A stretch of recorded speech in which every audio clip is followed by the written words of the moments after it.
Hindi na rescue kundi retrieval operations na umano ang isinasagawa sa ground zero ng gumuhong 9-story building sa Pampanga.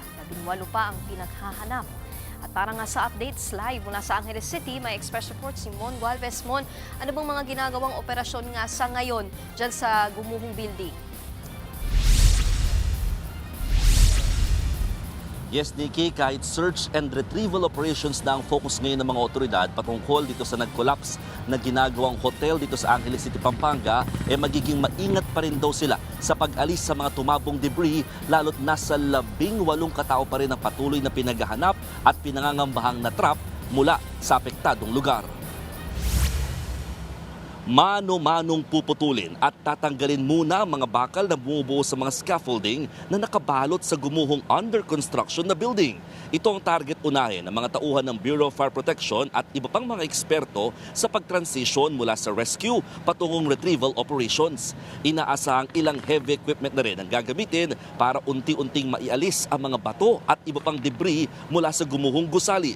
Aminado ang mga otoridad, nakitaan pa kahapon ng signs of life ang ilang bahagi ng site hanggang alas 3 ng hapon. Pero makalipas ang sumunod na 5 oras, wala na uli silang nakita gamit ang mga life locator or rescue radar. Inikutan din daw ng mga K9 units ang paligid pero nagnegatibo rin. Posible rin daw na false positive ang unang nakita kung saan baka hayop o mga kapwa rescuer lamang din ang nadetect. Muling dinipensahan naman ng BFP kung bakit napupuna ng ilang kaanak na mga nawawala pa na tila mabagal umano ang kanilang galaw. Giit ng ahensya, hindi raw ito pwedeng gawing bara-bara para na rin sa kaligtasan ng mga rescuer at maiwasan ang posibilidad ng panibagong pagguho.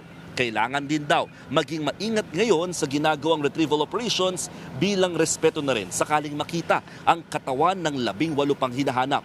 Bukod sa mga construction worker, isinama na rin dito ang ilang mga nagtitinda sa paligid ng site na nawawala pa. Sa kabila nito, hindi pa rin nawawalan ng pag-asa ang mga kaanak ng mga nawawala pa na magkaroon ng milagro at makita pang buhay ang kanilang mga mahal sa buhay. Pakinggan natin ang kanilang mga pahayag. Tumatakbo po yung oras. Papagpabukas pa daw po nila. Kasi nga para sa kanila wala na daw pong buhay.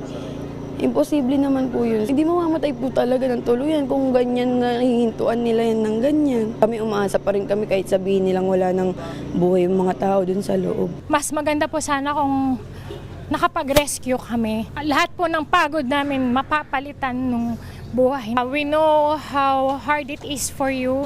We sympathize with what you felt right now.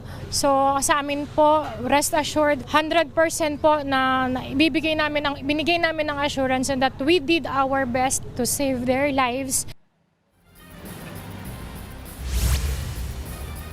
Nikki, sa mga oras na ito na nagpapatuloy na nga ang search and retrieval operations, bahagi niyan, pinalayo muna lahat ng mga bahagi ng nasa incident command post, maging ang mga kawani ng media, mula doon sa pinaka-ground zero. So almost kulang-kulang 200 to 300 meters din yung layo natin sa mismong area kung saan talaga gumuho itong itinatayong hotel para nga masecure din yung safety ng bawat isa dahil nga gagamit na rin ng mga heavy equipment para makadaan ng mabilis ang mga naturang heavy equipment habang pinapasok at talagang inaalis na nga yung mga bato at iba pang debris na tumapon dito. Samantala, nakatakdang magsagawa ng composite team ang lokal na pamahalaan ng Angeles City para naman masimulan na rin itong investigasyon kung bakit nga ba gumuho at anong nangyari sa inapply na papeles nitong concerned na gusali at nagkaroon nga ng ganitong klaseng pag-collapse dito sa lugar.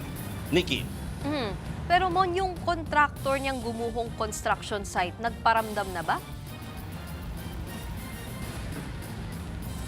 Alam mo, Nikki, more than 2 days na ang nakalilipas mula nang mangyari itong pag-collapse ng kanilang building, wala pa rin talagang pakikipag-usap na ginagawa.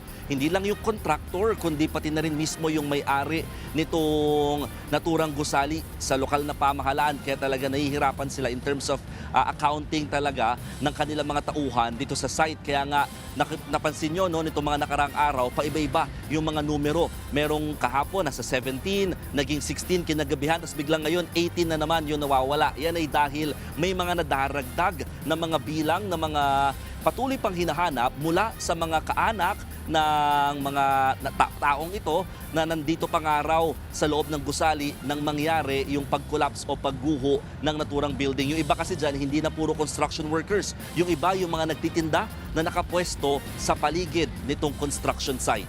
Nikki. Yan ang Express Report ni Mon Gualvez live mula sa Angeles City sa Pampanga. Mga kapatid, Nikki de Guzman po. Para sa pasada ng mga rumaratsyadang balita, mag-follow at mag-subscribe na sa social media pages ng News 5.